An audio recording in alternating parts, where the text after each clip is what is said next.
Então, boa noite a todos. Sejam bem-vindos mais uma vez aqui à nossa casa. E, como sempre, né, nós temos os nossos recadinhos dos nossos dias de plantão e palestra, às segundas, terças e quintas, é neste horário mesmo. O plantão 7h30, né? E às quartas-feiras à tarde, para quem tem compromisso à noite, não pode vir, né? Sexta é dia de estudo, no sábado às 5 da tarde e no domingo a partir das 9h30, não é? E aí temos a novidade que em novembro nós faremos a excursão para Araxá, em Minas, sexta, sábado e domingo, né? Sai na sexta à noite, né? Então, quem quiser participar, é sempre muito gostoso, é sempre uma viagem de refazimento. Todo mundo que aproveita para conhecer esses lugares históricos, né? Para nós, espíritas, acabam voltando muito tranquilos, né? Achando a viagem muito gostosa. Como é 6 de novembro, a gente ainda passa mais informação. 6, 7, 8, com o tempo, tá bom? Então, vamos começar a chegar de verdade, né? A trazer o nosso pensamento para cá, não só o nosso corpo, né? Vamos tentar relaxar um pouquinho, deixar as nossas preocupações lá fora, né? E vamos mentalizando a presença amiga do nosso Mestre Jesus. Vamos olhar amorosamente, retribuindo um pouquinho do olhar amoroso que Ele sempre jorra sobre nós, e vamos nos dirigir a Ele.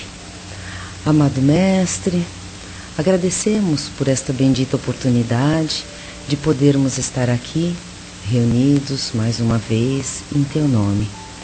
Te pedimos, Senhor, abençoe esta casa que nos acolhe, abençoe a cada um de nós, aos nossos parentes, aos nossos amigos que não puderam estar aqui conosco hoje, que nosso lar, nossa família possam receber as energias positivas que daqui levarmos. Abençoe, Senhor, os nossos amigos do plano espiritual, que de há muito se encontram aqui presentes, e dai-nos, Senhor, a permissão para iniciar os trabalhos da noite de hoje. Que assim seja. Hoje nós contamos com a presença do nosso amigo Marcelo. Qual é o tema de hoje? Oi? É um tema do Evangelho, o Cristo Consolador. Então seja bem-vindo, Marcelo, boa sorte.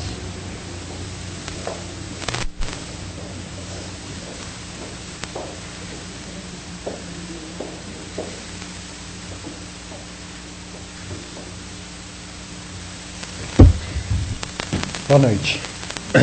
Boa noite aos internautas também. A gente não pode esquecer deles também, né? Bom, gente, é com muito prazer que a gente está mais uma vez aqui reunidos e poder falar um pouquinho sobre o Evangelho, né? Às vezes as nossas ocupações do dia, a correria, a gente se esquece um pouquinho aí de sequer a gente consegue abrir uma página, uma leitura, não conseguimos mesmo, né? Ou às vezes quando nós temos o tempo de abrir e dar uma lida, o que a gente faz? Deixa eu descansar primeiro, depois eu faço. Pronto. Aí a coisa vai passando e a gente acaba não lendo nada, não estudando nada, e aí a gente deixa para casa espírita, né? Vamos lá na casa espírita, lá a gente aprende. Pega tudo mastigadinho. Hoje a gente não vai deixar nada mastigado para vocês, tá? Vamos dar dever de casa. Todo mundo vai aprender hoje. Em casa. Bom, gente, o tema da noite é do capítulo do Evangelho segundo o Espiritismo de Allan Kardec, e é o capítulo 6º, o Cristo Consolador. O que é o capítulo 6º, o Cristo Consolador? Ele trata de um assunto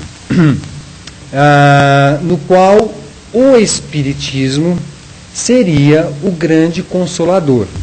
Segundo, Cristo já havia prometido nas suas épocas ali de que mandaria um Consolador. Isso deu o que falar. No ano de 600 e pouco, achavam-se que o grande Consolador seria Maomé. Nós encontramos ali informações de que tudo parecia que seria Maomé, que seria o grande Consolador. O que é o grande Consolador? O que seria o grande Consolador ali para eles, para aquela época ali? Seria aquilo que ia tirar todos os tormentos, aqueles sofrimentos da humanidade. Mas qual a forma que eles iam tirar esses sofrimentos, esses tormentos? Com milagres? Olha, por que você sofre? Vou tirar o seu sofrimento. Acabou. Ora, fácil. Que bom. Mas não é bem isso, porque depois perceberam que quando Cristo disse que viria um Consolador, daqui a pouco a gente lê aqui na íntegra, não viria personificado, como uma pessoa, um ser, mas uma grande ideia que seria esse Cristo Consolador. Então ele trata isso no capítulo 6. E aqui ele coloca 2 pontos fundamentais. O primeiro, que ele trata sobre dores e sofrimentos. Depois ele coloca aqui como o Consolador. Seria os 2 pontos que está nesse capítulo 6 aqui.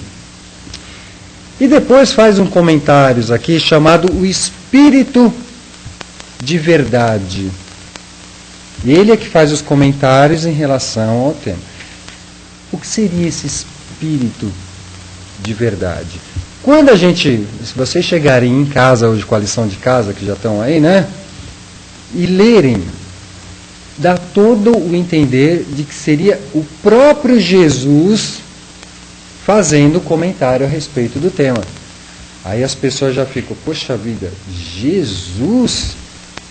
Quem psicografou isso daqui? Que médium teve tal capacidade de receber uma comunicação de Jesus? E ele fala como na primeira pessoa. Eu vos digo, eu vos ensinei. Isso confunde a nossa cabeça.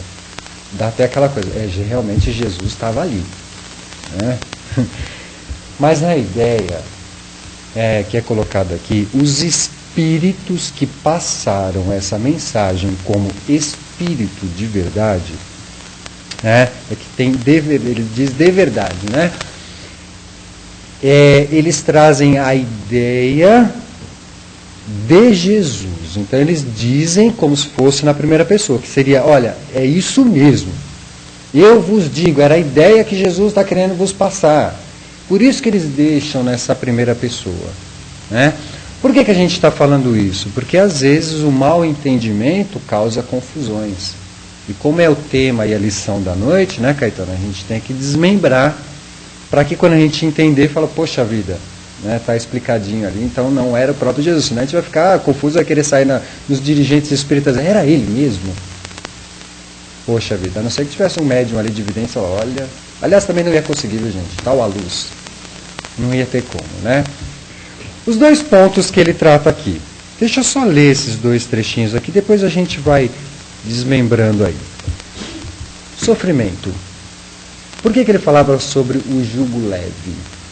Bom, isso servia para aquela época. Hoje ninguém tem sofrimento, não precisamos do jugo leve, Todos somos felizes, adinheirados e etc. E ele diz, vinde a mim todos os que andais em sofrimento, e vos acheis carregados. Eu vos aliviarei. Tomai sobre vós o meu jugo, e aprendei de mim, que sou manso e humilde de coração. A Matilde sabe decora. E achareis descanso para as vossas almas, porque o meu jugo é leve, é suave, e desculpem, gente, porque o meu jugo é suave e o meu fardo é leve. O que ele queria dizer com isso daqui? Vinde a mim todos aqueles que sofreis. Então a gente volta para a época e vamos entender quais eram os sofrimentos que se tinha naquela época. Sabe que eu estava fazendo uma pesquisa? Eu adoro pesquisar essas coisas de épocas assim, E quem eram as pessoas que seguiam Jesus ali? Em seu princípio eram os judeus. né, que já tinham um certo conhecimento, eram eles que acompanhavam Jesus. Um dos maiores sofrimentos que os judeus tinham para aquela época, não era só um sofrimento não, era um temor. Eles não podiam ver uma caravana de romanos passando. Era uma correria, todo mundo se escondendo. É igual o pardalzinho quando vê gavião, né? Vai cada um. Era uma correria. Por que eles tinham tanto medo de ver essas caravanas aí dos romanos, do imperador? Porque quando essas caravanas estavam passando nas estradas e vissem qualquer pessoa nas estradas, sabe o que eles faziam? Pega aquele ali para ajudar a carregar aquela caixa que está ali. E eles andavam por muito tempo. E ai, se negar. Ai, se falaram não. Né? Então aquilo ali era um pavor para eles. Como é que pode? E eles, numa ocasião, Jesus sentado, ele vivia rodeado de pessoas, né? Perguntaram para ele, né? Mas e aquilo? O que a gente pode fazer com aquilo? Se pegarem a gente? E aí vem aquela famosa frase que ele disse, né? Se alguém te pedir para andar 1000 passos, ande com ele mais 2000. Se alguém te oferecer a face direita, dele também a esquerda. Né? Porque o meu jugo é leve. Foi nessa hora que ele disse isso, numa ocasião que passava-se uma caravana romana. Né? Então por que ele quis dizer isso? Não adiantava eles quererem confrontar os romanos ali. E qual seria a causa do confronto? A morte. Ele falava, vai, tenha paciência, caminhe com eles, que aí eles não vão te fazer nada, eles vão falar, poxa, isso aqui é gente boa, né? Só faltou ele falar assim, né? Então ele dá esse ensinamento para aquelas pessoas, olha como ele foi sábio naquele momento, né? E também da face direita, a face esquerda, eu acho que eu já contei isso aqui uma vez também, que quando alguém, os romanos tinham por hábito bater com as costas da mão, né? Que era um ato de você colocar realmente o outro para baixo, mostrar que o outro era o inferior. E aí ele também diz, quando dele a outra face, né, não era, porque se ele voltasse a bater, um romano só batia no outro com a palma da mão, jamais com as costas da mão. Então ele poderia dizer o seguinte, se te bateu com as costas da mão na intenção de te humilhar, e ele voltar, ele vai falar, eu te humilho, mas nós somos iguais, semelhantes. Poxa, aí nenhum romano queria fazer isso, né? Então veja até onde Jesus pegava os seus ensinamentos, né? E eram muitos sofrimentos, aqueles ali que sofriam pela justiça, como hoje nós temos, pela parte social e etc. E aí, todos os ensinamentos de Jesus, eles eram carregados de parábolas, né, de alegorias, fantasias. Por que Jesus fazia seus ensinamentos em forma de parábolas, né? Porque aquelas pessoas da época não tinham condições ainda de entender a plenitude dos seus conhecimentos. Como é que ele poderia dizer o seguinte, olha, há muitas moradas na casa do Pai. Como muitas moradas na casa do Pai? Não é uma só? Não. Ele poderia falar, olha, não, existem vários mundos espirituais no qual a gente vai habitar. Né? Em verdade vos digo, é preciso que renascer novamente. Ora, aí falaram, como eu posso renascer novamente? Entrando na barriga da minha mãe, né? Nicodemos, olha onde a cabeça deles, né? Poxa, como é que eu posso ali voltar? Em que sentido era o nascer de novo, se não a reencarnação? Aí ele poderia falar assim, olha, você tem que reencarnar. Primeiro que essa palavra não existia. O que é reencarnação? Então eles utilizavam um termo lá, uma tal de ressurreição, que dava dupla conotação, né? Ou ele renascia do espírito como o batismo, ou realmente você ia renascer como o espírito além, né, depois da morte. Então a palavra reencarnação não existia para aquela época. Por isso que eles utilizaram a ressurreição.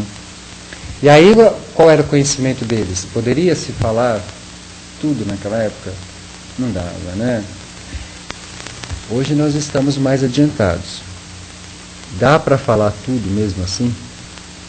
Se é difícil hoje, gente, imagine para aquela época ali, né? Então ele trouxe a forma de parábolas, né? Que deixavam um fundo de verdade, meio que oculto, para depois que isso fosse, para que ele viesse à tona, para que o véu fosse levantado. E quem pode levantar esse véu e falar sobre as coisas do mundo espiritual, senão a doutrina espírita. Por isso que ela entra como a terceira revelação, né? Ela vem trazer à tona, abrir os olhos de tudo aquilo que Jesus falou. E mais. Não é só o que Jesus falou, mas agir, fazer conforme Jesus falou. Porque é bonito, estudar é bacana, olha, me deixa mais inteligente. Mas e praticar? Quem é que consegue no dia a dia? Vamos se colocar. Sabemos que ainda precisamos evoluir muito para poder colocar em prática a doutrina, né? Mas podemos melhorar. Isso é um dever de cada um. Nós temos que melhorar. Então nós tivemos 3 revelações. A primeira, Moisés. Quais eram os ensinamentos? O que Moisés trouxe? Trouxe a lei, né? Para um povo bruto, rude e que não poderia ser diferente. E a pessoa, se Moisés naquela época dele falasse, meu irmão, ele estava morto, a cabeça rolava, tadinho. Então ele não podia, ele tinha que ser duro, um legislador daqueles, né? Um cumprimento da lei. Mas hoje o Consolador mostra o mundo espiritual, tem a mediunidade. Moisés proibiu. Claro que ele proibiu, muito bem. Ainda bem que ele proibiu. Quem eram aquelas pessoas que tratavam da mediunidade naquela época? As pitonisas, né? As magias. Uma pessoa não saía de casa para fazer qualquer coisa se não passasse por uma dessas aí. E derrubavam moedas ali, moedas. Então, lógico que ele teve que proibir. Se ele proibiu, é porque poderiam os espíritos se apresentar, né? Pois é. Então, eis aí uma grande prova de que a mediunidade não é exclusividade da doutrina espírita. Ela sempre ocorreu em todos os povos, né? E em todos os tempos. Então, essa foi a lei de Moisés, a primeira revelação. A segunda veio Jesus com a sua moral, com seus ensinamentos e mostrando aí um pai amoroso. O que veio depois de Jesus? O que fizeram com a doutrina de Jesus? O que a igreja fez com a doutrina de Jesus? Com todo o conhecimento que Jesus trouxe, com todas as informações, eles dominaram aquilo ali e abusaram de tudo aquilo ali. Por quanto tempo a doutrina de Jesus ficou ali dentro da gaveta? Né? Então, nos dias atuais, a mediunidade ela vem não como privilégio de um povo, de uma raça, ela não veio num local só, ela eclodiu, né? Ela veio para todos, tanto o rico quanto o pobre pode usufruir da mediunidade. E aí ela vem mostrar todo o mundo espiritual, descortinar tudo aquilo ali serve como um consolador prometido. Por que um consolador?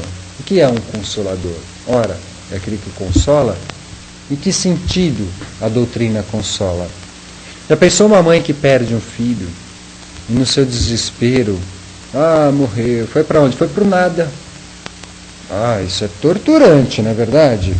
Foi para dentro do buraco? Não é confortante poder, numa ocasião, se comunicar com o seu filho, ou ter a certeza de que a alma pré-existe depois da morte, né? Mas não, digamos o seguinte, então. A mãe vai para o paraíso. Ela morreu, vai para o paraíso.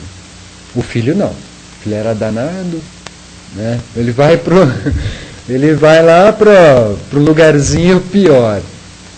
Esse paraíso não é um local de felicidade, Sandra? Não é um local de alegrias? Como pode uma mãe ficar feliz e alegre no paraíso sabendo que o seu filho está no local ruim? Que felicidade é essa? Claro, ou vice-versa. Então a doutrina espírita ela derruba esse conceito, né? Quando Jesus dizia, há muitas moradas na casa do Pai, ele quis dizer, olha, existem diversos locais onde os espíritos vão segundo a sua obra.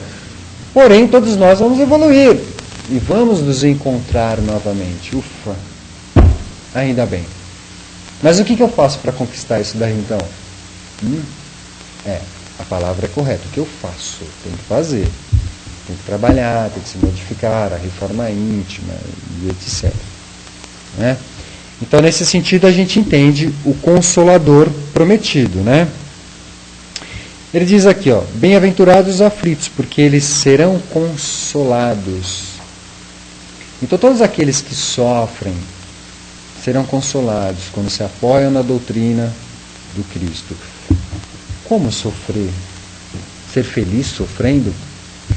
A doutrina espírita nos explica o seguinte: por que sofremos? Porque Deus é mau? Né? Não, sofremos porque nós mesmos somos os causadores dos nossos sofrimentos. Se não fizemos hoje, fizemos lá atrás. E tem uma justiça maior do que a lei de reencarnação aí, vigorando, que todos esses sofrimentos que está acontecendo, nós mesmos fomos os artífices de tudo isso. Né? Os princípios básicos que a doutrina nos traz são o seguinte.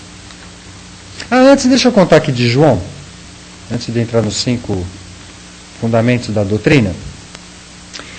Essa passagem do Consolador prometido, ele diz o seguinte, olha, se me amais, guardai os meus mandamentos, e eu rogarei ao Pai, e ele vos dará outro Consolador, para que fique eternamente convosco, o Espírito de verdade, a quem o mundo não pode perceber, porque não o vê, nem o conhece. Mas vós o conhecereis, porque ele ficará convosco e estará em vós. Mas o Consolador, que é o Espírito Santo, a quem o Pai enviará em meu nome, vos ensinará todas as coisas e vos fará lembrar de tudo o que vos tenho dito. É esse Consolador que veio descortinar. E isso foi João. E eu adoro, né? Buscar ali, é um trecho bíblico, então vamos buscar na íntegra, vamos saber o que se trata. A gente pega uma frasezinha, não, vamos pegar em tudo ali. E nessa passagem de João 14, tem nos versículos 15, 16, 17 e 26, né? E eu fui buscar lá, e justamente esse trecho. E é nessa parte que ele diz sobre há muitas moradas na casa do meu Pai. Porque João estava meio, será que ele realmente era o Messias? Sabe aquela dúvida? Então Jesus teve que provar de que ele realmente era o Messias com as suas curas e tudo mais, né? E é nesse trecho que ele diz, olha, há na casa do meu Pai muitas moradas. E outro trecho que a gente conhece muito, que a gente ouve, eu sou o caminho, a verdade e a vida, também está nessa parte de João. E ali embaixo ainda, para complementar isso aqui, diz o seguinte, Judas, não Iscariotes, outro Judas que caminhava com eles ali, né? O que houve, Senhor, que te has de manifestar em nós e não o mundo? Era que ele estava perguntando o seguinte, mas Senhor, o que é que vai manifestar em nós que não no mundo para poder haver essa transformação? O que ele estava falando ali naquela época? Olha a mediunidade ali, vai se manifestar no tempo certo, vai eclodir em vários cantos isso daí. Né? Já estava prevendo isso daqui, né? Mas o ajudador, o Espírito Santo, a quem o Pai enviará em meu nome, esse vos ensinará todas as coisas e vos fará lembrar de tudo quanto eu vos tenho dito. Por que lembrar? Iam cair no esquecimento daquilo que Jesus falou? Não foi isso que a igreja fez?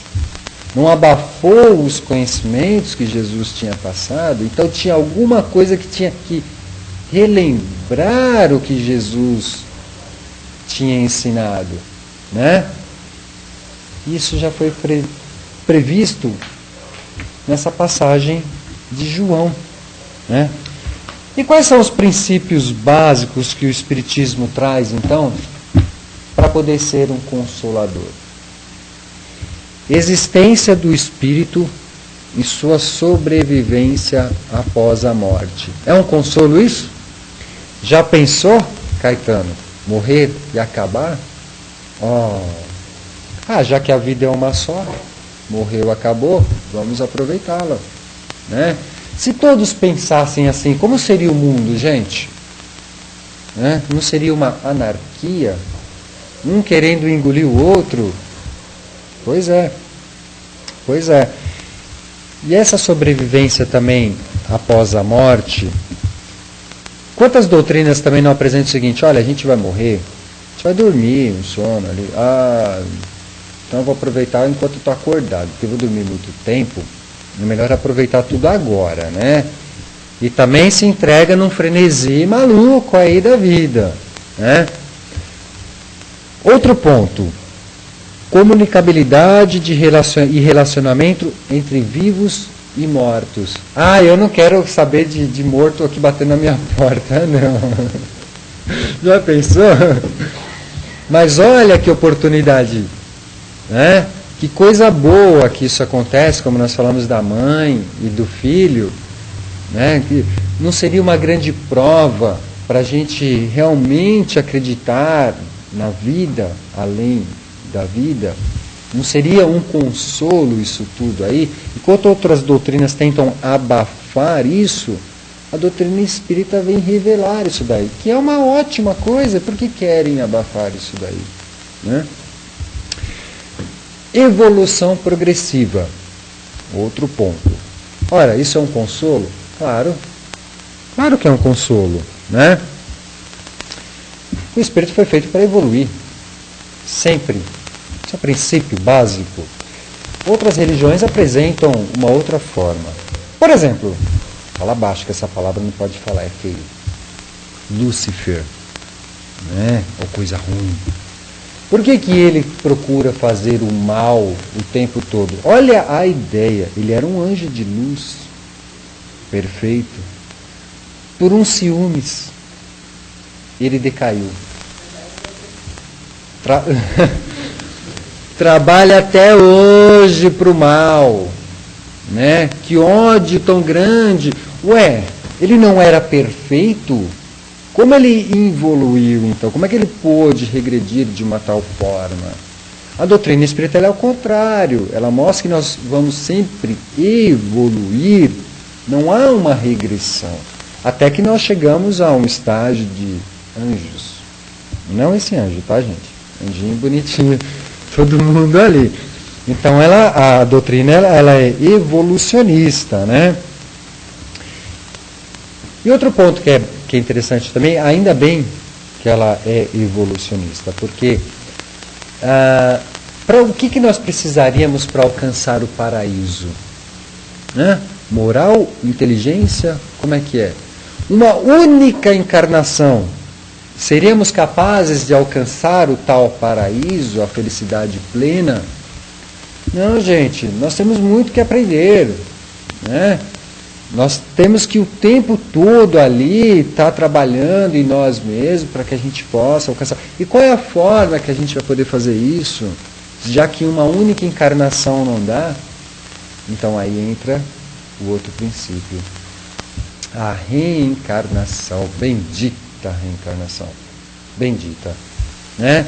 Porque além dela fazer a gente evoluir, progredir, ela também faz a gente resgatar, né, os compromissos que nós deixamos no passado, né, um mal que nós tenhamos feito e aí desencarnamos, nós podemos resgatar isso numa outra oportunidade. E muitas vezes aquele parente difícil que a gente tem dentro de casa, nós fomos os causadores. Hoje a gente fala, eu não aguento mais ele. Não é assim? Mas nós fomos os causadores da rebeldia, de tudo isso que está acontecendo. E acho que aí todo mundo se enquadra nisso, né? Sempre tem aquele difícil ali. Nós não somos. Né, Matilde? Eles são, nós não. Sempre o outro, né? A gente é sempre bonzinho aí nisso. E aí a gente entra então na lei de ação e reação. Então, tudo aquilo que nós causarmos aos nossos próximos virão com a mesma medida e intensidade de encontro a nós. Isso é um consolo?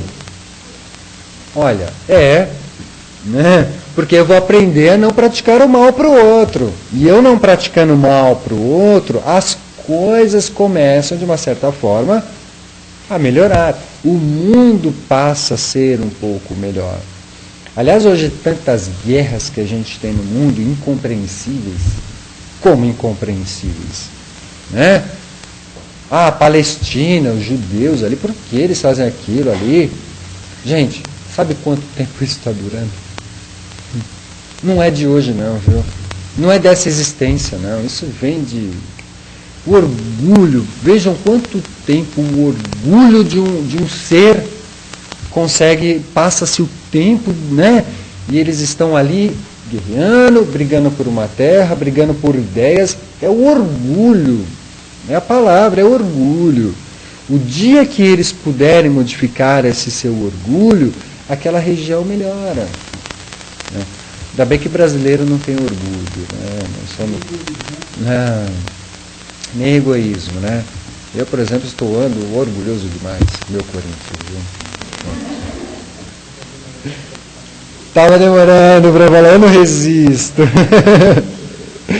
Tá? Então, gente, a reencarnação, ela também não é um privilégio da doutrina espírita. Outras religiões também trataram desse assunto aí, né? Então, somente através das múltiplas encarnações é que nós podemos explicar os níveis morais e intelectuais que nós temos aí, né? São as encarnações é que vai delimitar isso daí. Ora, como? Basta a gente olhar. Deus é justo? Deus é bom? Deus é inteligente? Sim. Então por que esse Deus é tudo isso? Como é que ele permite que uns nasçam em berço de ouro e outros na plena miséria? Por que uns nascem ali fisicamente perfeitos e outro com restrições físicas? Como explicar isso tudo aí, se não com a cabeça espírita? Teríamos condições? Nós só iríamos dizer, olha, Deus não é tão bom. Não tem outro caminho. Então, a reencarnação, ela nos abre mais uma vez os olhos e a gente vai perceber que aquele que hoje nasce na miséria, né, é porque não soube aproveitar o dinheiro. Aquele que hoje nasce com uma deficiência física é que não soube aproveitar o corpo. E a bendita doutrina espírita nos mostra que a reencarnação é um caminho de resgatarmos tudo isso daí. E aí a gente volta no parente difícil, né? Se está ali, é porque nós fomos os causadores. Então, a partir de hoje a gente vai chegar em casa, sabe aquele que a gente fica bravo? Dá um beijo nele lá. Né? Não chuta mais o cachorrinho. Vamos começar a modificar o nosso comportamento, a nossa forma. Porque não adianta nada a gente ficar aqui, olha, a doutrina é consoladora, se eu não ajudo também a se consolar, a me consolar, a se modificar. Não vai ter, não teria lógica tudo isso daí. Então ela entra como consolador porque o seu pensamento consola, as suas ideias consola. Então nós podemos dividir a doutrina espírita em 3 aspectos. São eles. Filosófico. Por que filosófico? Porque traz toda uma moral, né, um código de conduta para que o ser possa se conduzir. É religioso a doutrina espírita.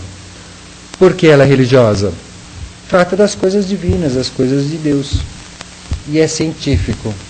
Por quê? Porque ela utiliza o método científico, né?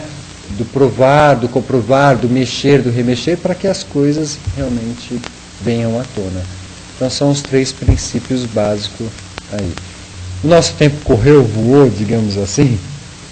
Então a gente dá uma pausa aqui e abre para vocês, para as questões que tiverem.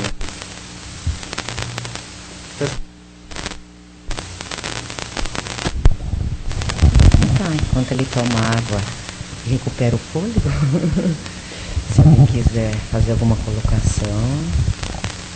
Sandrinha? Tá sim, eu liguei.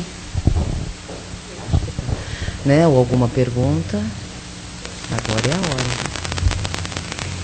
Enquanto você falava, Você pensava? Eu pensava, né? É um problema sério isso, mas eu pensava. E eu lembrava do Divaldo dizendo Não dependa da sua dor, não queira dividir a sua dor. Ninguém vai entender. Não adianta. Vai entender. Cale-se. Né? E ele termina dizendo assim, no fundo, somos todos sozinhos. Ah, mas que triste, né? Que consolador é esse, como você mesmo disse, né? Mas é no sentido assim, faça você por você, né? Procure você a sua felicidade. Não vai os pais deixar a criança na escola porque o professor eduque. Isso vai passar conhecimento, não educação. Então, é você que tem que procurar o seu conhecimento, a sua educação, não é por aí a ideia? E se a gente olhar também de um aspecto psicológico, nós gostamos de ser coitados. Não é verdade? É gostoso se jogar para baixo, para ficar meiguinho, para ver tudo pra gente. É gostoso demais. Psicologicamente isso. Então quando a gente vai se lamenta pro outro, a gente está desaguando, a gente fica. Nós temos esse péssimo hábito de se sentir coitado. Por que ele fala, somos sozinhos? Sozinhos por quê? Ora, ou você, né, levante as mangas e vá modificar isso, ou ninguém vai fazer isso para você. Qual caminho que você prefere? Aquela pessoa que você fala, bom dia, tá? Bom dia. Um péssimo dia, né? Vai chover hoje. Ai, que horror, tem que chover. Então a gente tem que nós mesmos se modificar. Então, nesse sentido, de Divaldo fala, cuide de você é sozinho. Né? Ah, não, eu vou casar porque minha mulher cuida de mim. Ou ao contrário, né? Ou ao contrário. Todo mundo esperando a âncora ali, e não é aquilo, né? Então, nesse sentido, Divaldo é bacana. E às vezes a gente não compreende, né? Olha aí que sentido maravilhoso. Vai você estudar, vai você buscar o seu conhecimento. Faz a lição de casa. A lição de casa, gente. Não, sim, eu acho. Às vezes a gente chega em casa e fala assim, eu gosto de uma novela. Para passar o tempo, para relaxar. Assistir a novela. Agora eu vou no computador lá ver meus e-mails. E fica. Tem um vídeo bacana no YouTube. Vê a lista toda do YouTube. Né? Vai falar, agora eu vou dormir, cansei. O que você aproveitou com tudo isso? Faça tudo isso, mas arrume um tempinho para ler uma página, para ver alguma coisa que você gosta. Né? Uma página por dia. Imagine daqui a alguns anos o quanto não teríamos lido de algo proveitoso. Modificar os nossos hábitos, aí, os nossos conceitos, né? E esse vai ser o caminho.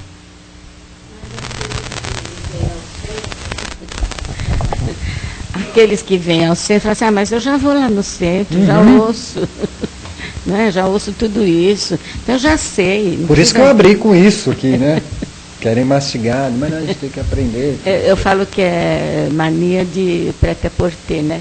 Então, aquilo que já está pronto, você já traz para você o que já está pronto, não precisa fazer esforço nenhum. Pois é. Isso daí me lembra que eu na terça-feira passada na aula comentei, né, que falando sobre gênios, que existem as classificações dos gênios lá, né? Então nós costumamos um professor, ele é um gênio de segunda ordem, né? O que seria um gênio de segunda ordem? É aquele que pegou algo já ensinado, algo já pronto e repassa, né? Então ele repassa e aquele aprende. Ok, maravilha. Existem os gênios de primeira ordem. Qual é um exemplo? Einstein, a teoria da relatividade. Ele foi lá aprendendo, alguém ensinou ele? Não, ele foi lá. Tudo bem, foi inspirado e tudo mais, né? Mas ele veio e trouxe à tona uma coisa que ninguém sabia. É um gênio de primeira ordem. E tem os gênios mistos aí. São aqueles que aprendem por si só, pegando alguma coisa daqui, alguma coisa dali, e montam a sua personalidade. Com tudo isso, são os autodidatas. Eu aprendi, eu peguei dali. Pegou de segunda ordem e ele está se transformando em primeira ordem, né? Então a gente tem que aprender a mexer com isso daí. Com essa forma de aprendizado, a gente tem que se interessar. Do que eu gosto? Vai lá, se especifique, se aprimore em alguma coisa. Eu gosto de pintura, eu gosto de... né? Então vai lá, trabalhe com aquilo ali. Porque a gente tem a mania de... As nossas ocupações é desocupar, né? Sempre. Que pena. Às vezes a gente descobre que sabe fazer certas coisas. sem você ter tentado, né? De repente você descobre que você sabe fazer alguma coisa, não é? Vocês sabem o que são dons? De repente despertou um dom em mim que eu nem sabia o que tinha. Olha, esse dom que despertou em você foi um aprendizado teu lá do passado. Estava guardadinho ali para que você pudesse aprimorar outras coisas, né? As crianças superdotadas, tudo mais, já que nós falamos de coisa, né, só de sofrimento, mas tem essas pessoas que hoje são diferenciadas, foi uma conquista do espírito do seu passado, né? Eles trouxeram à tona. E para que eles trazem isso à tona? Para nos auxiliar, para que a gente também aprenda com ele, né? Então, a doutrina espírita como consoladora, ela também mostra que todos esses dons que a gente traz é mérito nosso. Ah, uma pessoa, olha que beleza, os quadros, que pinta, ai, como eu queria aquilo ali. Ela, do nada, ela aprendeu a pintar. Como do nada? Ela tem aquilo ali, né? É dela. Agora, quanto ela teve que aprender para pintar aquilo ali? Para música, nossa, eu tenho uma voz como eu cantando, sou horroroso, nem me arrisco. Mas por quê? Porque ela tem uma voz boa? Não, ela tem o tom certo, ela tem a forma certa, ela tem o dom da cantoria, né? Então a gente tem que começar a desenvolver alguma coisa que a gente tem de positivo aí para trabalhar. No caso, viu, Marcelo, voltando à pintura, né? Eu de menina gostava de desenhar, mas eu descobri que eu sabia pintar quando eu pintei um negócio, primeiro bazar do André Luiz, eu resolvi fazer uma toalha e pintei umas flores. Pintei assim. Aí quando foi pro bazar, aí todo mundo, ai que lindo, não sei, eu falei, então eu sei pintar. Olha isso. Do nada, pro bazar, né? Então. Tava começando as casas. Só que não é o meu hobby agora, né? Eu gosto de pintar, mas não é meu hobby. Meu hobby é estudar. Olha, viu? Para estudar Eu só queria fazer uma colocação, né, Sim. em relação ao que você colocou sobre ação e reação. Eu já li, o Jorge André diz que a lei de ação e reação não é uma coisa tão inexorável assim, porque senão nós estaríamos sempre num círculo vicioso e não sairíamos nunca desse círculo vicioso, porque se eu cometi um erro hoje, amanhã alguém vem e eu vou ter que sofrer o mesmo erro e isso nós não vamos sair desse círculo, né? Esse círculo se quebra a partir do momento em que eu não sofrer a reação. O outro, ele tem a escolha de praticar o ato ou não. E se eu não sofrer essa reação, eu vou aprender com isso também. De que, de repente, eu fiz alguma coisa, o Espírito sabe, né? Suprisse aquela ausência. Exatamente. E aí você vai saber, a partir desse momento em que o outro teria a escolha de praticar contra você essa ação ou não, ele não pratica. E esse círculo se quebra aí. Porque senão nós estaríamos constantemente num círculo vicioso que não acaba nunca. Entraremos numa sansara ali da vida. Eugênia, a gente não veio só para pagar as culpas do passado. É um novo aprendizado. Então você tem uma nova oportunidade de você fazer a coisa certa.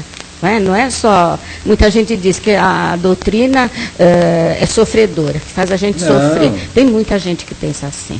Eu não vou ser espírita porque só sofre. Não é isso. Mas a questão do Jorge André, ela é interessante, quando ele diz, a gente não precisa necessariamente sofrer, mas quando é que você deixa de sofrer, né, a reação de uma ação cometida lá atrás? Você vai deixar de sofrer quando você modificar a sua forma, o seu padrão. Quando você fez um mal, você tinha como essência um pouco essas quedas para o mal. De repente você começa a praticar o bem, você vai deixando de sofrer a reação daquele mal que você praticou, né? Você vai se extinguindo isso daí de você de uma forma natural. Mas para isso teve que haver uma modificação. Às vezes até aquela pessoa no qual você fez o mal ficou com ódio de você, quer te perseguir. Você se modificou, melhorou, ajudou. E ele vendo aquilo, ele fala, poxa, não vou mais pegar ele não.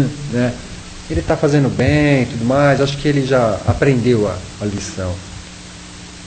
Não evitaria aí quantos desaveres, desafetos, Então o Jorge André ele coloca nesse sentido, que fica muito bem, né, entendido. Ah, mas isso. Isso. Uhum. Pois é, por isso que ele veio com esse significado, com esse sentido aí. Gente, só tem um caminho para a gente fazer: praticar o bem. Não tem outro, né? Então, a gente tem que realmente se modificar. Fora da caridade não há a salvação, né? E acho que isso se resume tudo. E cabe a nós mesmos modificar isso daí. Não fica colocando no outro ou depositando no outro também a nossa felicidade. Não. Nós somos sozinhos, mas nesse sentido de nós se modificarmos aí. Vamos encerrar porque o tempo bateu. Obrigado, gente. Muito obrigado pela atenção. Boa semana a todos e muita paz, que é o que a gente precisa. Né? Nós é que agradecemos, né? E se alguém ainda quiser conversar com o Marcelo, ele fica aqui mais um pouquinho, né? Com a gente. Então, agora que muito recebemos, né? Com uma palestra tão proveitosa assim, que vamos doar um pouquinho de todo esse amor que esteve presente aqui durante essa horinha em que estamos aqui juntos. Vamos liberar esse amor do nosso coração e, de uma forma resumida, imaginar e realmente desejar que ele envolva a todos os que sofrem. Sejam os que sofrem nas prisões, sejam os que sofrem nos hospitais, os que sofrem por abandono, os que se sentem abandonados mesmo não estando fora de seus lares, ou os que se sentem presos mesmo em seus locais de rotina. Vamos deixar que esse amor possa tocar esses corações, possa levar um pouquinho de uma luz cor-de-rosa, dando conforto, dando um pouquinho de calor a esses corações enrijecidos pela dor. Vamos agradecer aos nossos queridos amigos do plano espiritual que aqui estão conosco e permitir que este nosso amor os envolva da mesma forma. Vamos envolver neste amor os nossos lares, as pessoas que convivem conosco como amigos ou como parentes. Vamos deixar um pouquinho deste amor assim, guardado numa caixinha, para que a espiritualidade maior possa utilizá-lo da forma que achar conveniente. Vamos permitir que esse amor envolva-nos também, para que possamos, aonde andarmos, aonde estivermos, deixá-lo devagarzinho ir saindo e harmonizarmos os locais onde estivermos. Que esta casa bendita possa nos acolher sempre e que Deus permita que na próxima semana estejamos aqui novamente. Receba, Senhor, o nosso agradecimento e pedimos a permissão para encerrar esta parte do nosso trabalho. Que assim seja.